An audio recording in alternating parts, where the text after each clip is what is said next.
Assalamualaikum warahmatullahi wabarakatuh. Pemirsa yang insyaallah dirahmati Allah Subhanahu wa taala. Hari ini alhamdulillah kita diberikan kenikmatan Allah sehingga kita bisa menikmati hari ini dengan rasa syukur ya. Kemudian hari ini kita akan bertemu atau kita ditemukan dengan orang terdepan di SD Tiari Salah yang dimana beliau sudah lama di SD Tiari Salah ini. Kemudian siapa beliau? Beliau adalah Ustadz Purwadi yang dimana beliau sebagai Kepala Sekolah SD Tiari Salah. Assalamualaikum Ustadz Purwadi. Waalaikumsalam warahmatullahi wabarakatuh. Waalaikumsalam, alhamdulillah. Gimana kabarnya Pak? Alhamdulillah baik ini. Alhamdulillah ya. Dengan cuaca yang kemungkinan seger ini ya, insyaallah kita diberikan kesehatan semuanya. Oke, sebelumnya kita akan ngobrol-ngobrol ini sama Ustadz Purwadi ya. Sebelumnya ini mungkin banyak dari teman-teman yang mungkin belum kenal sama jenengan. Silahkan coba perkenalan dulu, dari mana asalnya atau lahir di mana, kemudian riwayat pendidikan dan lain-lain. Enggak. Ya. Bismillah, alhamdulillah, wassalatu wassalamu ala rasulillah wa ala alihi washabihi ajmain. Untuk saya nama Purwadi, tidak ada nama depan juga nama belakang, singkat Purwadi. Lahir di Injebres, asli Injebres ya. Kampungnya Petoran, jadi selatan Rumah Sakit Muwardi.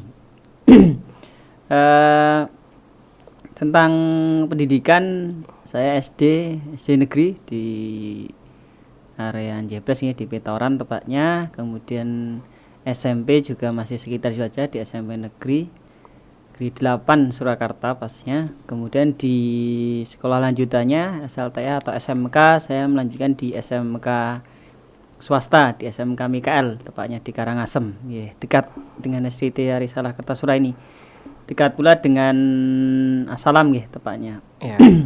Kemudian setelah itu ya mencari pengalaman bekerja ya, kerja pertama saya itu di Sidoarjo yang Lumpur Lapindo. Mungkin sekarang tempat jasa yang lama sudah ketutup Lumpur Lapindo juga mungkin. Waktu itu Lumpur Lapindo sudah ini belum ada ya? masih masih apa ya, biasa semuanya masih aktif dan sebagainya. Tapi ya setelah saya kurang lebih berapa ya, mungkin ya 4 tahun atau setelah saya keluar dari pekerjaan saya yang di Jawa Timur itu dan Lumpur Lapindo. Itu kira-kira tahun berapa, Sat? Wah, sudah saya lupa. Saya yang masuk bekerja itu berarti tahun 2021 ya. Ya, saya di Jawa Timur tidak sampai setahun nih karena karena saya dari STM, kerjanya juga di bengkel ya. Tempat saya bekerja itu bengkel untuk pabrik Unilever. Jadi membuat mesin-mesin untuk cetak sampo, kemudian molto dan lain sebagainya. Berarti jadi di situ banyak kalau mau cari sampel molto, sampo, Sunsilk itu banyak. Itu pabrik besar, Sat? Pabrik besar ya. Pabriknya yang besar, tapi kalau bengkelnya ya seperti bengkel dalam bengkel luar lah, tapi milik komunikasi apa itu jalinannya dengan pabrik Unilever. Ya di situ ya tidak sampai 1 tahun lah, kemudian saya milih untuk kembali ke Solo lagi. Tapi masih kerja di pabrik plastik dulu saya kerja di bengkel juga. Berarti dari sana pindah ke sini kerja lagi. Ya, di bengkel plastik gitu. Ya di situ cukup lama. Lingkungannya cukup berbeda nggih kalau di Jawa Timur itu lingkungannya dari berbagai daerah, orang-orang dari berbagai, bahkan kompleknya itu kan komplek produksi. Jadi itu komplek industri, jadi banyak sekali, tidak hanya area segitu, area orang-orang Jawa Tengah, Bali, bahkan Jawa Timur, dari Sumatera juga ada ini. Sumatera, kalau pas saya itu enggak ketemu. Ada satu yang Padang mungkin ya. Bukan Padang, yang Butek itu mana? Itu Batak, daerah Batak. Batak ya, itu. Dengan kata macam unik yang ada di situ, guys. Dari jenis orang yang berbeda, wajahnya pun berbeda. Ada yang seperti dari Arab itu kayaknya seperti juga ada. Kalau di yang saya kerja kedua itu di plastik di Palur itu desa. Jadi lingkungan desa sekitar situ, guys, area Karanganyar itu. Dan itu memang berbeda dari sisi bahasa dan lain sebagainya berbeda. Kalau lebih empuknya memang lebih empuk yang di kerja di kedua itu. Di Solo itu ya? Iya, itu lebih ya. kalau yang di Jawa Timur itu memang keras ya. Jadi Ya, bincang-bincang peristiwa-peristiwa itu apa ya? Ya cukup membuat saya pribadi tahu dunia luar. Kalau orang itu kerja di dunia industri, di lingkungan industri, pabrik itu seperti apa, jadi lebih tahu apalagi dari berbagai daerah. Oh ya, ya. Setelah itu ya saya memilih untuk meneruskan pendidikan di Mata Abu Bakar. Itu selama kerja itu berapa lama itu, Ustaz? Ya kira-kira 4 tahun ya, sekitar 4 tahun. Berarti dari lulus SLTA atau SMK itu kemudian lanjut kerja itu sekitar 4 tahun. Ya, 4 tahun. Baru lanjut ke jenjang pendidikan untuk ya hitungannya 2 tahun ya, di 2 itu Mata Abu Bakar. Itu pendidikan bahasa Arab 2 tahun. Saya lulus 2007. Nah, saya lulus itu langsung mendaftar di, kebetulan ada lowongan ya, saya mendaftar di SDIT Risalah. Waktu itu baru ada satu SDIT Risalah Surakarta. Ya, ini sebelum lanjut Ustaz ya, ini ada yang menarik ini. Kan dulu SMK apa tadi Ustaz? SMK MKL. SMK MKL itu kan Katolik ya. Ya, Muslim Katolik. Nah, itu kemudian jenengan kerja 2 tahun atau 4 tahun tadi, kemudian lanjut ke Ma'had Abu Bakar. Motivasi apa Ustaz? Ini kan dari keluar ini nggih, maksudnya dari negeri kemudian ingin ke Ma'had. Itu motivasi apa Ustaz yang bisa jenengan ini? Kok bisa masuk ke Ma'had itu? Ya, kalau dihitung kan di SMK ya, di SMK itu kan ya cukup menarik di situ karena tidak ada waktu saya, entah sekarang ya, waktu saya itu tidak ada pelajaran agama Islam. Saya belajar agama Katolik. Tapi di sisi lain di situ juga unik karena saya juga menemukan beberapa teman di SMK itu juga ada yang rajin ngaji walaupun sedikit Jadi yang di Islam juga cukup banyak. Tapi yang rajin ke masjid ya bisa dihitung, apalagi yang ngaji ya. Di situ cukup mengenal Islam lah walaupun tidak begitu banyak dari sebelumnya awam ya, mengenal Islam dari pelajaran agama saja. Nah, dari situ lulus terus bekerja itu jadi benar-benar tahu dunia luar ya. Bagaimana ketika kita itu tidak punya pegangan terutama agama ya. Karena kalau sekedar memegang norma-norma yang dibawa di lingkungan kita yang awal, norma-norma adab, kesopanan itu ketika nanti sudah berkumpul dengan dunia luar, dengan orang-orang dari macam-macam daerah itu nanti sudah sangat sulit dipertahankan. Sangat sulit, apalagi di lingkungan di mana itu lingkungan sangat bebas ya. Itu dari situ campur semuanya di situ. Dan itu putra-putri kalau di tempat saya bengkel kan. Putra semuanya. Tapi kalau sudah keluar bengkel kan itu industri jadi banyak.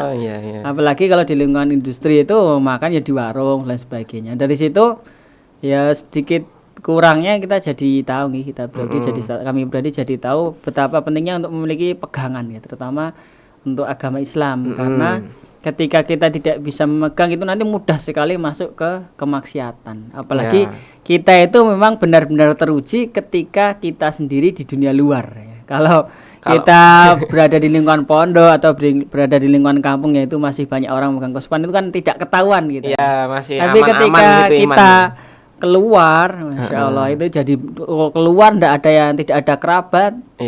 Dan semuanya terkesan mau bebas dan lain sebagainya. Dan kita lihat orang-orang sekitar itu berbuat apa yang diinginkan lah seperti itu. Akhirnya benar-benar teruji ketika kita tidak memiliki sesuatu yang membuat kita untuk bertahan itu mudah untuk hanyut bersama arus. Dari situ kita intinya kelihatannya butuhlah untuk pegangan seperti itu.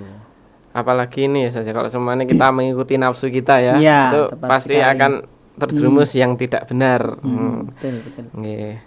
Kemudian bisa dilanjutkan Ustaz? Lanjut kami di Mata Abu Bakar 2,5 tahun. Setelah itu langsung ke Risalah. Di tahun 2007 saya masuk SDIT Risalah Surakarta, magang dulu nggih. Nah, tahun pembelajaran 2007-2008 langsung saya ditugaskan di sini di SDIT Risalah Kartasura. Pertama kali beroperasi. Berarti pertama di sini jenengan juga di sini ditugaskannya. Di situ saya sambil melanjutkan studi di UMS. Jadi itu lanjutan dari kan ada bisa ada kelas reguler, ada kelas khusus lanjutan dari Abu Bakar itu ada nanti ada kompresi ada nilai yang bisa dikompresikan. Jadi nah akhirnya kita lanjut sambil mengajar. Oh ya, berarti ini dari Abu Bakar ini Ya, apa lulus. langsung bisa pindah ke UMS? Saya lulus dulu, harus lulus. Oh, harus lulus dulu. Berarti habis itu pindah ke UMS, baru langsung bisa masuk ini ya. Apa nih, semester berapa gitu? Ya, betul. Kalau sekarang sudah tidak ada program itu yang seperti saya dulu, ganti program yang lain kelihatannya. Gitu. Oke. Dari Abu Bakar itu ke UMS langsung semester berapa jenengan? Kemarin dihitung 1 tahun ya. Di Berarti duanya itu sekitar- jadi 1 tahun. Jadi kita meneruskan masih ya kalau lancar berarti sekitar 3 tahunan ya. 3 tahun 2 tahun lah kalau bisa dipadatkan gitu. Oh, oke. Setelah itu masuk ke Arisalah. Nah, di situ awal mula jenengan Jadi lulus Abu Bakar masuk Arisalah sambil melanjutkan studi. di UMS tadi. Oh, oke. Berarti Betul. Masya Allah ya. Sambil mengajar, sambil mendidik, kemudian juga mencari bekal untuk mendidik di Arisalah. Oke. Kemudian berapa lama di Arisalah itu? Ya, masuk 2007, sekarang 2021 ya. Sekarang Sudah udah hampir 14 tahun lah. 14 tahun, cukup lama. Iya. Oke. Kemudian untuk di di Arisalah sendiri itu sistemnya seperti apa, Ustaz? Kalau di Arisalah kita berawal semuanya kan dari visi. Visi mendidik generasi solih, mandiri, kreatif. Jadi kuncinya memang kita ingin mewujudkan generasi ini soleh, mandiri dan kreatif. Karena kita juga memakai sistem dalam Arisalah full day. Karena untuk menjadikan soleh itu terutama kan butuh figur ya. Butuh figur, butuh teladan. Nah itu kalau satu hari kira-kira seorang murid belajar dari gurunya itu kan mengetahui nanti adab-adab guru dan lain sebagainya, itu lebih bisa untuk meniru lah dibandingkan jika pembelajaran hanya 2 jam 3 jam terus, karena tantangan di luar di waktu itu dan apalagi sekarang kan cukup berat nih.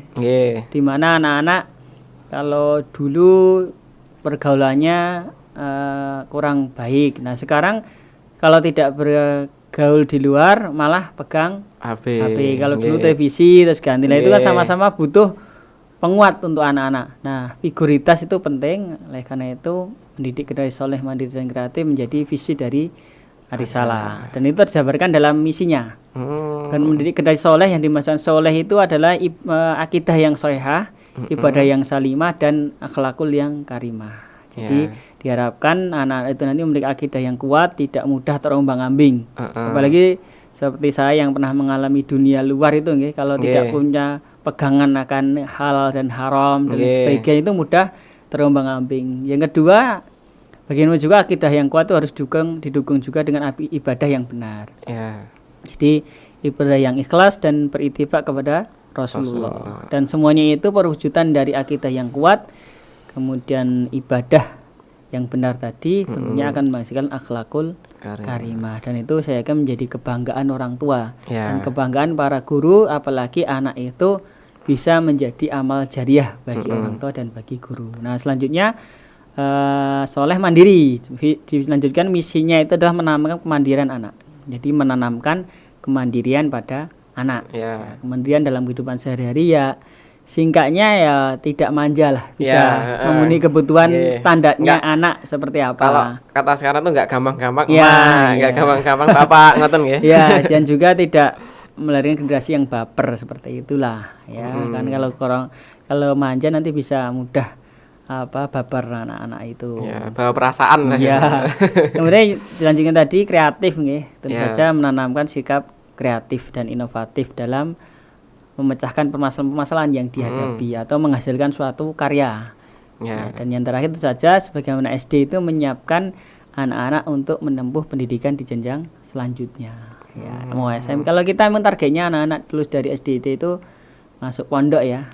Karena tadi mengingat visi dan misi tadi karena memang tetap menanamkan sesuatu kepada anak itu butuh figur ya, dan memang ketika orang tua belum bisa menjadi figur, kalau mungkin bisa menjadi teladan, bisa dalam beberapa hal. Tapi kan istilahnya orang itu tidak mungkin dia sempurna dalam segala hal. Bisa jadi dalam bekerja dia sempurna, tapi dalam hal ilmu agama bisa jadi kurang. Nah, ketika itu Arisalah konsepnya menjembatani. Mari bekerja sama antara sekolah dan wali murid untuk mewujudkan generasi yang soleh, mandiri dan kreatif. Gitu. Oke. Tadi ya tentang Arisalah. Untuk Arisalah sendiri itu kan pasti punya sejarah tersendiri Ustaz ya. Untuk sejarah dari awal berdirinya Arisalah kemudian sampai sekarang menjadi seperti ini yang luar biasa itu seperti apa Ustaz? Ya, untuk Arisalah pertama berdiri tahun 2002 ya, SDIT Arisalah Surakarta. Nggih. Nah, itu kita menempati pertama itu di Masjid Al-Manar, Komplek Masjid Al-Manar. Dan alhamdulillah peminatnya cukup banyak ya, cukup banyak. Itu berkembang akhirnya dalam tanda kutip mengharuskan sekolah untuk menyediakan lokal yang lebih banyak, besar. lebih besar Nah, gitu akhirnya ya. singkat cerita dalam perjalanan mencari-mencari, alhamdulillah mendapat pinjaman SD Negeri Reksonggadan dulu ya, Lawean ya. Kita dapat pinjaman cukup lama di situ ya. Cukup lama kita dapat pinjaman di situ. Sekitar setelah itu 2006 ya, 2006 itu SD Negeri Reksonggadan itu sudah tidak cukup untuk Tidak cukup lagi. Saking banyaknya peminat iya. tadi ya Ustaz ya. Alhamdulillah di waktu itu kita juga mendapat mendapat istilahnya apa ya, dipinjamin tanah ya, tanah saat ini, tanah di SD Desa Kartasura ini yaitu tanah desa, kas desa dari Lurah Pabelan ya, Lurah Pabelan waktu itu ya. Singkat cerita membangunlah mulai 2004 ya, kita 2004 kalau tidak salah bangunnya, dan tahun 2007 dipakai. Waktu itu kita muridnya memang pindahan ya, maksudnya pindahan itu dari yang tidak cukup tadi di Reksonggadan dipindah di sini. Tapi statusnya masih murid Surakarta. Berarti semuanya masih nginduk di sana gitu masih ya. Kita hanya mindah murid. Tapi anak-anaknya masih di SDIT Arisalah Surakarta. Baru tahun 2011 izin operasional untuk SDIT Arisalah Kartasura turun. Nah, di waktu itu untuk tahun ajaran 2011-12 kalau tidak salah itu mulai nginduknya ke SDIT Arisalah Kartasura. Mulai pisah di 2011. Ya, tahun 2011 itu. Di 2011 itu untuk kepala sekolahnya sinten? 2011 itu kepala sekolah dulu Ustadz Ngadi. Ustadz Ngadi. Berarti awal pisah dari Surakarta kemudian menginduk sendiri, mendapat izin tadi. Izin operasional. Kemudian dipimpin atau di kepala sekolah oleh Ustadz Ngadi. Itu kemudian setelah Ustadz Ngadi ya cukup panjang. Setelah Ustadz Ngadi itu Ustadz Duyanto. Baru saya. Oh, jenengan generasi ketiga untuk jadi kepala sekolah. Ya, jadi generasi kepala sekolah ketiga yang di SDIT Arisalah Kartasura ini. Oke, alhamdulillah ini Ustadz Purwati generasi ketiga untuk kepala sekolah. Yang pertama Ustadz Ngadi yang sekarang menjadi yayasan di Divisi Pendidikan Yayasan Arisalah Surakarta. Untuk Ustadz Dwi sendiri sekarang menjadi guru pamong. Guru pamong itu seperti apa, Ustaz? Jadi guru pamong itu semacam guru yang membimbing ya, yang membimbing guru-guru semuanya ya. Di mana memang untuk guru-guru Arisalah ini ya, karena visi misinya mendidik generasi soleh, mandiri dan kreatif, otomatis kan butuh istilahnya pendidikan dan pelatihan lah. Dan sebagainya lah, yang bagaimana mewujudkan guru-guru yang bisa melatih, mendidik menuju generasi yang soleh, mandiri dan kreatif. Kan itu dibutuhkan. Alhamdulillah ya sudah mulai ada kita di perbaikan di Yayasan Arisalah, pelengkapan untuk mewujudkan ya tadi. Jadi saling bersinergi dan berintegrasi lah. Berarti setelah Ustadz Dwi nanti jenengan nanti akan seperti ya nanti beda-beda ya. banyak kisah lah, karena alhamdulillah untuk Yayasan Arisalah Surakarta juga perkembangannya pesat daripada tahun dulu 2007 dibandingkan dengan sekarang sudah banyak divisi di dalamnya yang itu bertujuan memang untuk mewujudkan generasi yang alim taqi. Semoga nanti Ustadz Purwati ketika sudah menaik jabatannya menjadi yang lebih baik. Amin. Masalah. Untuk tadi sejarah SDIT Arisalah dari berdirinya kemudian sampai sekarang yang kemajuannya cukup pesat ya. Sekarang sudah menjadi besar seperti ini. Untuk kurikulum sendiri yang dipakai di SDIT Arisalah tersebut apa? Ya itu yang menarik ya, waktu kita 2002 berdiri itu memang kita memakai kurikulum terpadu tadi nggih. Namanya SDIT Sekolah Dasar Islam Terpadu. Jadi SDIT, memang di waktu itu kurikulum yang kita pakai memang perpaduan antara kurikulum dinas dan kurikulum MI sebenarnya. Tapi untuk kurikulum dinas sebenarnya mengikuti kurikulum yayasan. Nah, dari situ perpaduan itu muncullah kombinasi nggih, ada materi umum kita nginduk ke dinas seperti halnya SD negeri dan biasa. sebagainya. Untuk materi din kita pakai konsep seperti MI, ada pendidikan sirah, akidah, kemudian bahasa Arab dan lain sebagainya, fikih dan lain sebagainya. Nah, dari situ kita otomatis kan ada nilai plusnya ya, nilai umum ada, nilai dini ada, ditambah lagi kita menetapkan untuk unggulan kita harapannya itu memang di tahfidz. Jadi tahfidz, jadi anak-anak memiliki ilmu umum untuk menghadapi dunia inilah, untuk jenjang berikutnya dan sebagainya, memiliki ilmu din untuk menuju yang soleh, generasi soleh tadi. Demikian juga untuk hafalan Al-Quran jika mereka memiliki dengan target 3 juz. 3 juz dari kelas 1 sampai kelas 6. Nah, itu harapannya lulusan mendapat bisa hafal 3 juz dan itu membutuhkan proses. Nah, dari situ akhirnya kan tidak mungkin kalau belajar hanya jam 7 sampai jam 12, jam 12 itu untuk mencakup seluruh materi itu tidak mungkin. Akhirnya kita juga mengimbangi dan justru itu menjadi jurus yang efektif ya untuk menanamkan kemandirian, soleh dan kreatif tadi, yaitu dengan full day. Full day tadi ya. Insya Allah anak-anak lebih terjaga karena mereka tidak akan mudah terpengaruh ya. Ibaratnya dari bersama kami sudah 8 jam ya, hampir 8 jam ya, jam 7 sampai jam asar ya, itu hampir 8 jam itu mereka akan terkondisi dengan kata-kata yang baik, tidak berkata-kata kotor, kemudian ibadah dan sebagainya. Dan itu tentang kurikulum, jadi perpaduan namanya SDIT sekolah dengan sistem full day school. Hanya hari Sabtu ya, kita Senin sampai Jumat dalam kondisi normal masuk pukul 7, pulang asar. Nah, kemudian untuk hari Sabtu hanya sampai zuhur, masuk tetap pukul 7.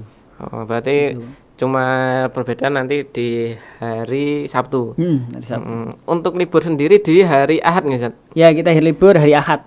Dan istimewanya kita kelas 1, 2 itu karena full day masih ada tidur siang nanti jam 1 sampai jam 2. Iya kan biasanya kalau yang namanya Islam, SD Islam itu biasanya kan hari Jumat liburnya itu. Iya. Kan ini di hari Ahad nggih. Ya, karena tadi kita memang ingin memfasilitasi ya untuk wali murid.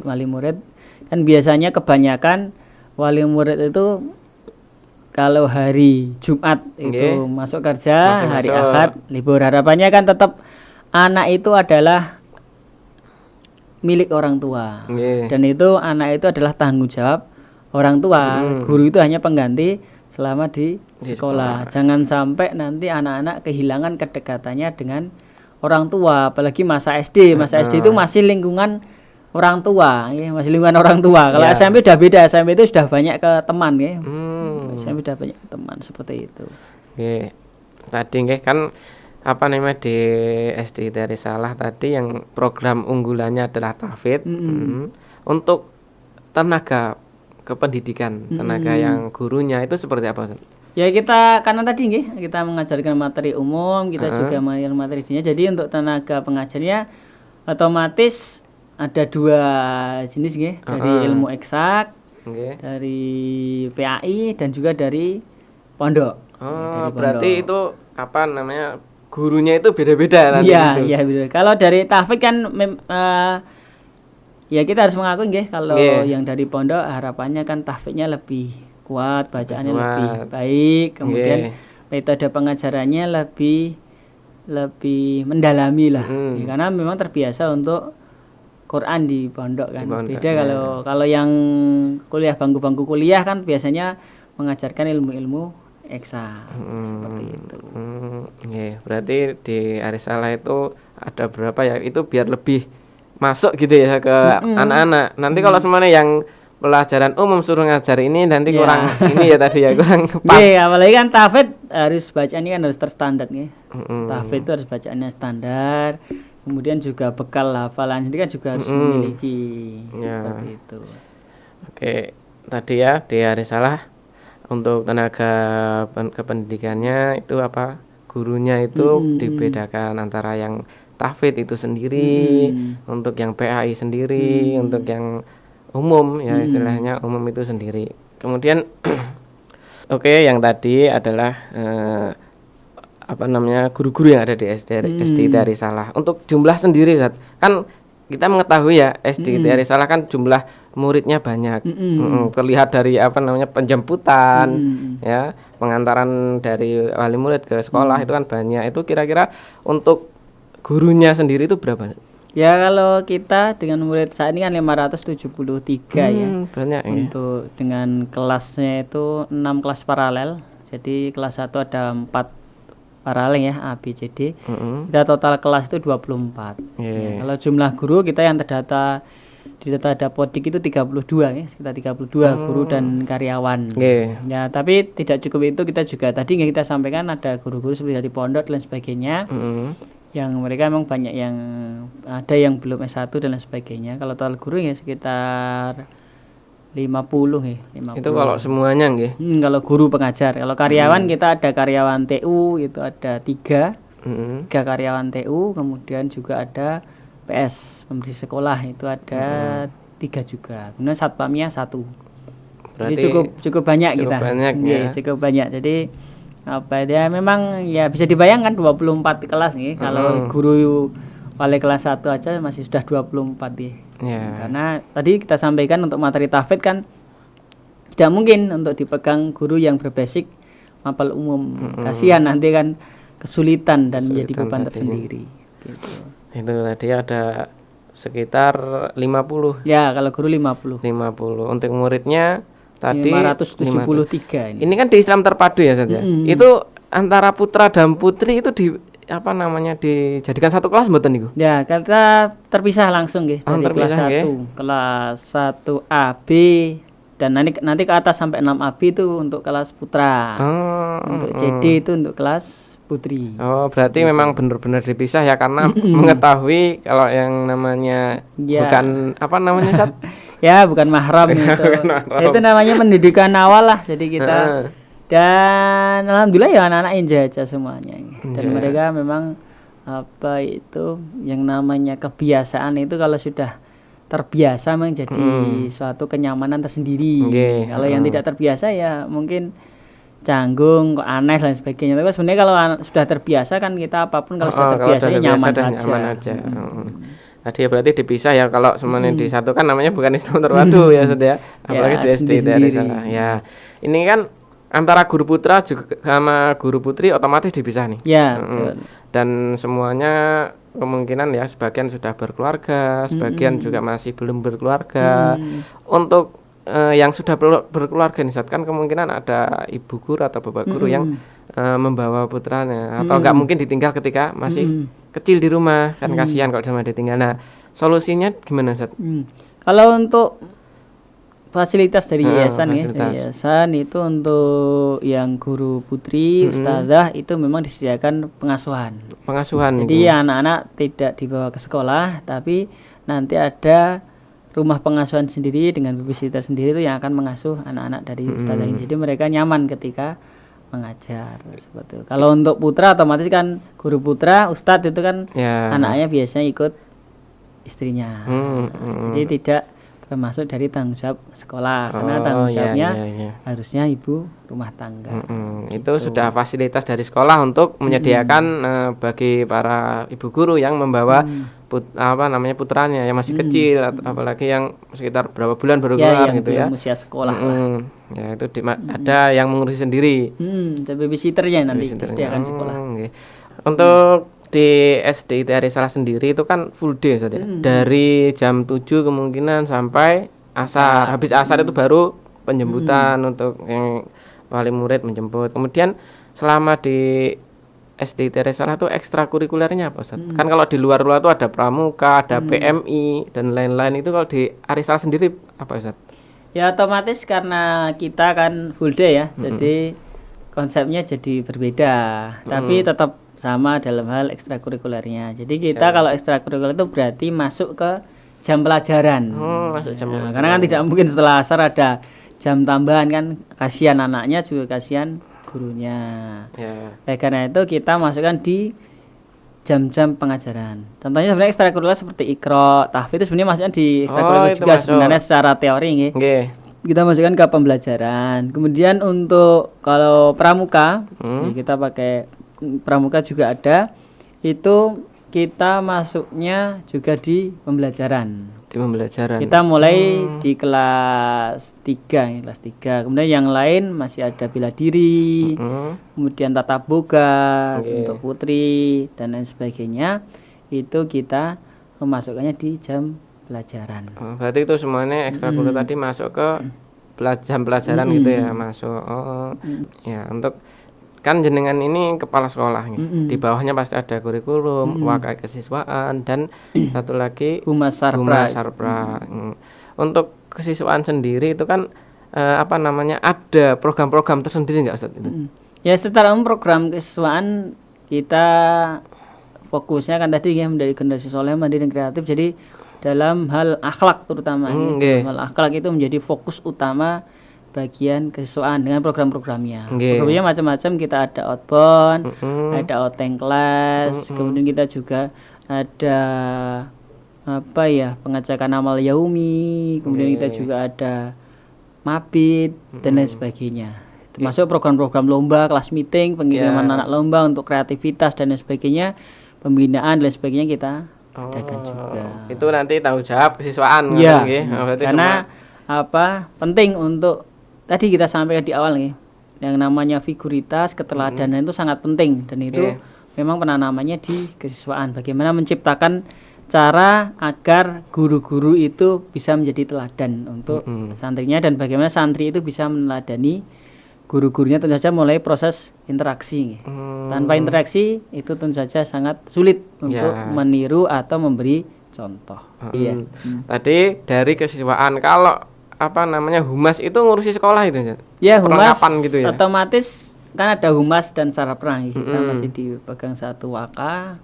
Ya, tadi kita sampaikan terkait dengan humas kan tidak mungkin untuk kepala sekolah dalam tanda kutip menemui, menanggapi atau menyampaikan informasi secara langsung ke wali murid. Kalau ada tamu atau hubungan dengan wali murid dan lain sebagainya kan tidak mungkin, apalagi dengan kerjasama dengan yang namanya perangkat desa atau dengan lembaga-lembaga luar, kan tidak mungkin kepala sekolah istilahnya menangani semua. Jadi perlu ada gitu ya. Ada wakil yang kira-kira itu tidak harus kepala sekolah, bisa diwakilkan.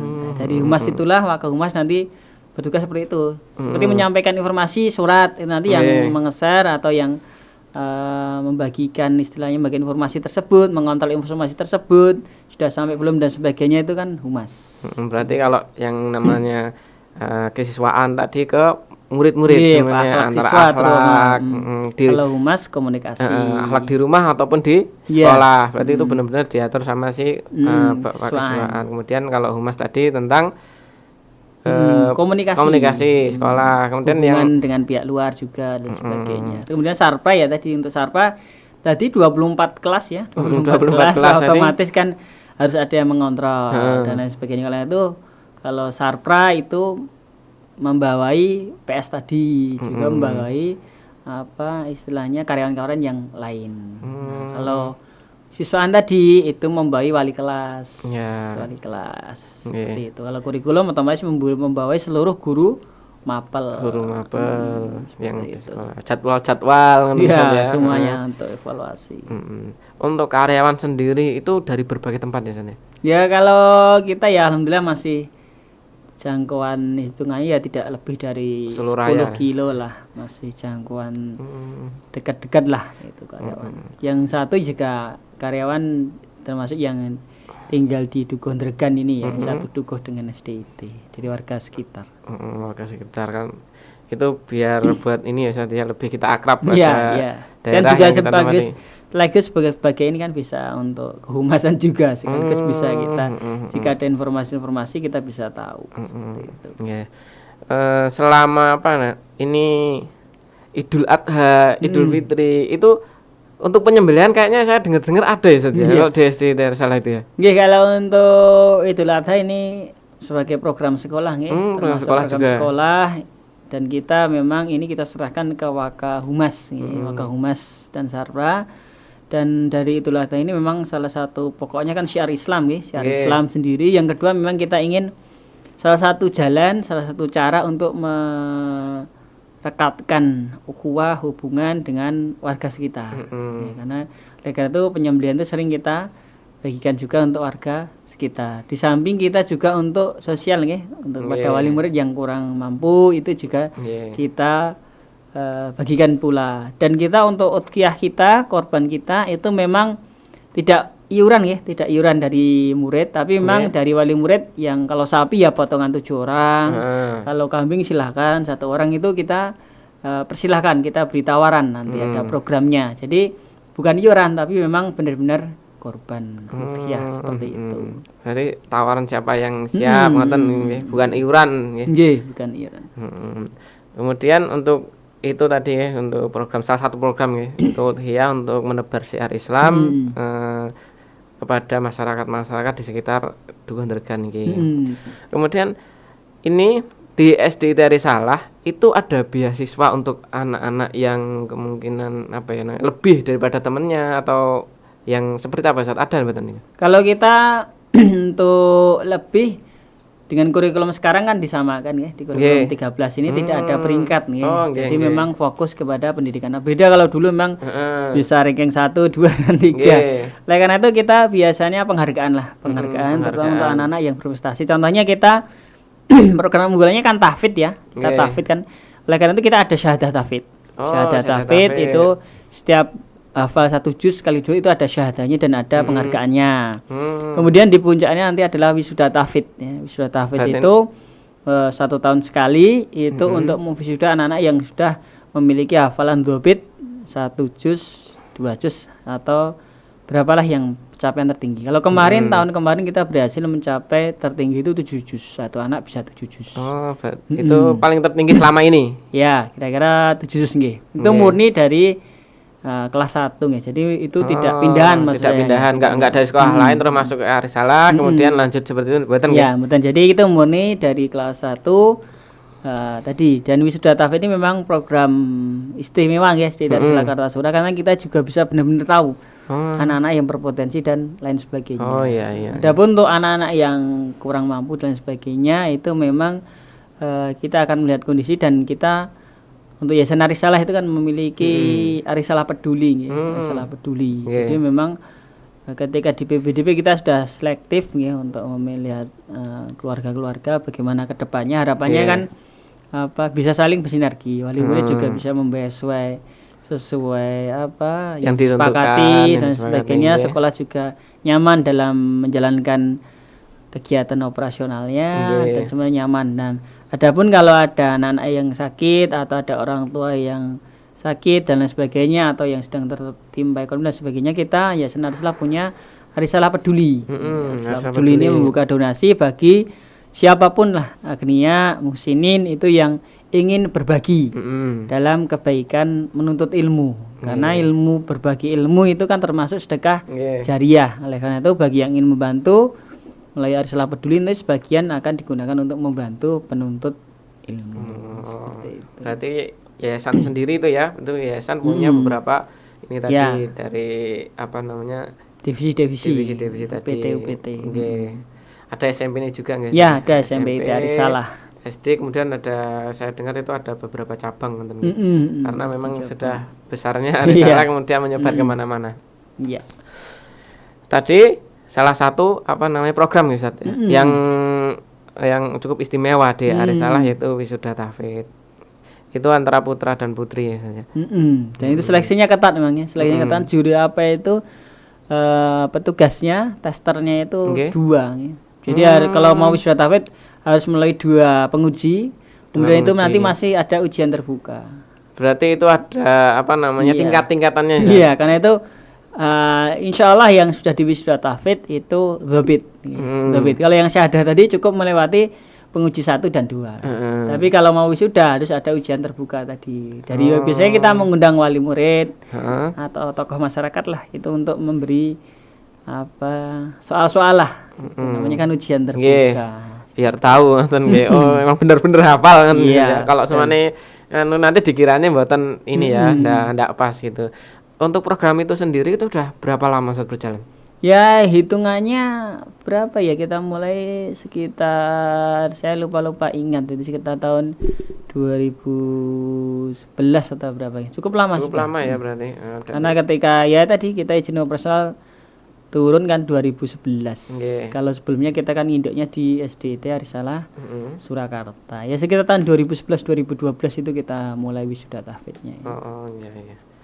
Itu tadi ya, pemirsa yang saya dirahmati oleh Allah Subhanahu wa taala, sekilas tentang SDIT Risalah dari awal berdiri sampai ini kita mencapai titik yang insya Allah luar biasa nih, Ustaz. Alhamdulillah. Untuk ini kan masa pandemi, Ustaz. Untuk Arisala sendiri itu gimana, Ustaz? Ya kita memiliki prosedur yang ditetapkan dinas lah. Karena memang apa itu kondisi saat ini kan menuntut untuk satu memang kepekaan ya melihat kondisi, dan yang kedua tentu saja kepedulian. Bagaimana juga kita berusaha lah untuk tetap sesuai protokol kesehatan. Gitu. Ini di Arisalah kan ini udah hampir setahun ya Ustaz ya, pandemi ini. Yang kelas 1 yang kelas 1 ada mungkin baru berapa kali masuk sekolah ya Ustaz ya. Ini udah mau penerimaan murid baru lagi. Apa betul. Sudah nggih Ustaz ya? Nggih, kita dalam proses ini untuk proses penerimaan murid baru nggih. Kita masih proses ini ya, proses. Itu sekarang sudah ada berapa Ustaz? Ya kemarin sekitar gelombang 1 ada sekitar 67 ya. Nah memang kita publikasinya door to door ini tidak bisa dilakukan karena TK juga tutup. Kemudian banyak instansi juga tutup, apalagi yang banyak pabrik juga yang tutup ya, karena dulu kan di Kartasura kan banyak pabrik juga. Banyak pabrik juga. Nah, kalau tutup kan otomatis juga ada satu komunitas kan yang juga hilang dan sebagainya ya. Kita alhamdulillah gelombang 1 dapat 67 di pendataan sementara ini. Kemudian kita masih mencari cara-cara untuk publikasi terutama untuk SDIT Arisalah Kartasura untuk penyebaran informasi pendaftaran. Dan kita di gelombang 1 memang banyak menggunakan medsos, tapi ternyata memang kurang efektif karena memang harus diakui di pandemi saya menjadi contoh penting ya, bagaimana para wali murid itu pembelajaran melalui gadget itu terasa sangat berat. Sangat berat. Nah, ini memang masih harus banyak evaluasi dan peningkatan lah seperti itu. Untuk target sendiri berapa Ustaz? Kan dari dari dulu sampai sekarang kan pasti beda-beda. Untuk target tahun ini yang masuk ke SDIT Arisalah itu berapa targetnya? Dalam musim pandemi ini kita targetnya 100 ya. Untuk 100 nggih. 100 target utama 100, harapannya ya kalau maksimal 104. Mengingat juga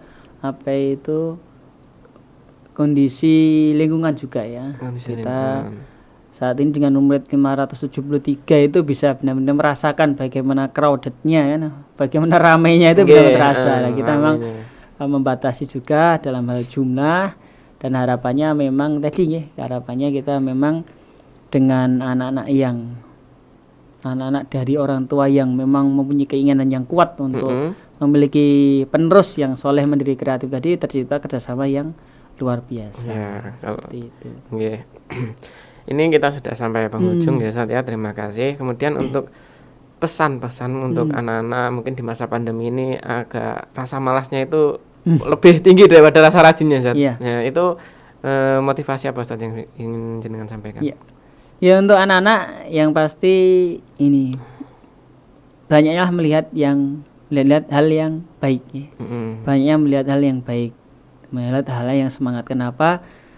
Karena memang teman dekat anak saat ini kalau dia tidak ditinggal di kampung yang kuat, yang rapat, banyak tempat bermain, itu biasanya di gadget. Oleh karena itu anak-anakku sekalian, banyaklah melihat kebaikan di gadget itu yang mungkin kalian suka melihatnya. Itu yang pertama. Yang kedua, banyaklah bermain, berkomunikasi dengan orang tua. Itu yang paling penting, karena di saat seperti ini insya Allah untuk orang tua kalian itu benar-benar memperhatikan kalian karena di masa ini tanggung jawab pendidikan, tanggung jawab untuk mengajari kalian dari guru otomatis tidak seperti yang dulu, dan banyak berpindah pengawasan kalian kepada anak-anak. Oleh karena itu banyaklah berkomunikasi, bergaul dengan orang tua dan patuhilah orang tua kalian. Itu tadi pesan untuk anak-anak kita nggih. Kemudian saring belajar lebih giat nih Ustaz ya, supaya nanti nggak terlalu ketinggalan Ustaz ya. Karena kita mengingat porsi untuk belajar saat ini sangat berkurang Ustaz ya. Kemudian untuk orang tua sendiri Ustaz, karena tadi jenengan bilang anak-anak itu butuh yang namanya keteladanan. Motivasi apa Ustaz yang jenengan ingin sampaikan kepada wali murid? Untuk wali murid, masa seperti ini memang membuka mata kita orang tua itu menjadi benar-benar harus memprioritaskan apa yang kita ajarin kepada anak. Kalau kita memprioritaskan untuk mempelajari ilmu itu tentu penting tapi sekolah sendiri sudah membatasi ilmu-ilmu yang harus diberikan dalam ilmu pembelajaran Oleh karena itu yang paling penting adalah tadi berkomunikasi dengan anak. Karena anak juga mengalami stressing yang cukup berat. Anak-anak yang dulu malas sekolah sekarang pengen sekolah. Karena ibaratnya di masa pandemi keinginan anak itu sudah terpenuhi semuanya. Yang ingin malas ke sekolah, ingin libur itu sekarang sudah libur terus. Yang ingin main terus sudah main terus, yang ingin gadget terus sudah gadget. Tapi akhirnya ya bosan karena apa yang sudah terbiasa diulang-alik terus dan tidak ada perubahan, akhirnya tetap membuat kita bosan. Oleh karena itu untuk para orang tua, bergaulah dengan anak-anak jenengan semua. Bergaul itu berarti menciptakan waktu-waktu yang berkualitas. Mungkin tidak banyak waktunya tapi sedikit berkualitas untuk mendampingi mereka belajar, mendampingi mereka bermain atau mendampingi mereka tadi bersendagura dan lain sebagainya. Dan itu penting untuk menciptakan keteladanan dari pergaulan jenengan dengan anak-anak. Sebenarnya anak-anak itu nanti sebagaimana ketika dengan guru-guru itu mereka mengambil adab dari guru dan dalam hal ini mengambil adab dari orang tua. Karena itu bergaulah dengan anak-anak dan berilah contoh adab-adab yang baik. Gitu. Tadi pesan untuk bapak dan ibu di rumah, silahkan memberi contoh yang baik daripada anaknya. Karena semua orang tua itu menginginkan anaknya itu baik misalnya. Bagaimana bisa anak itu baik ketika orang tuanya pun kurang baik. Jadi perbaiki diri kita, kemudian belajar untuk mengajari anak tadi. Mungkin ada pesan Pak untuk pemirsa yang ada di rumah? Dari kami mewakili SDIT Arisalah Kartasura, bagi Bapak Ibu yang ingin mengambil peluang dalam hal berdakwah, mendidik dan mewujudkan generasi yang soleh, mandiri, kreatif. Bila di antara Bapak Ibu memiliki putra atau putri yang sudah siap masuk usia sekolah, bisa menghubungi kami. Untuk lebih detailnya kami punya website di www.sdit.arisalah.kartasura.schid, nanti bisa di searching. Nanti di situ insya Allah ada informasi tentang kami. Adapun bila ingin bertanya tentang secara langsung insya Allah bisa dihubungi nomor yang tertera, nomor humas atau bagian PPDB. Bila ingin mendaftar nanti insya Allah akan disampaikan informasi tentang sekolah. SDIT Arisalah Kartasura membuka peluang sebesar-besarnya bagi Bapak Ibu yang ingin bergabung dengan kami, mewujudkan generasi yang soleh, memiliki akidah yang benar, ibadah yang salimah, kemudian anak-anak yang berakhlak karimah, juga memiliki kemandirian serta siap bersikap atau menempuh jenjang pendidikan selanjutnya. Silakan bergabung dengan kami. Kami tunggu partisipasinya untuk mewujudkan generasi yang insya Allah menjadi generasi yang kelak akan memperbaiki umat dan menjadi amal jariah bagi kita selaku orang tua dan kita selaku pendidik. Silahkan kami tunggu partisipasinya. Demikian podcast hari ini dengan Bapak Kepala Sekolah SDIT Arisalah Kartasura, Ustadz Purwadi, SPDI. Kemudian untuk para pemirsa silahkan selalu berada di channel kita SDIT Arisalah Kartasura yang berada di studio mini kita di SDIT Arisalah Kartasura. Demikian yang bisa kami obrolkan untuk kali ini. Kami akhiri, wabillahi taufiq wal hidayah. Assalamualaikum warahmatullahi wabarakatuh. Waalaikumsalam.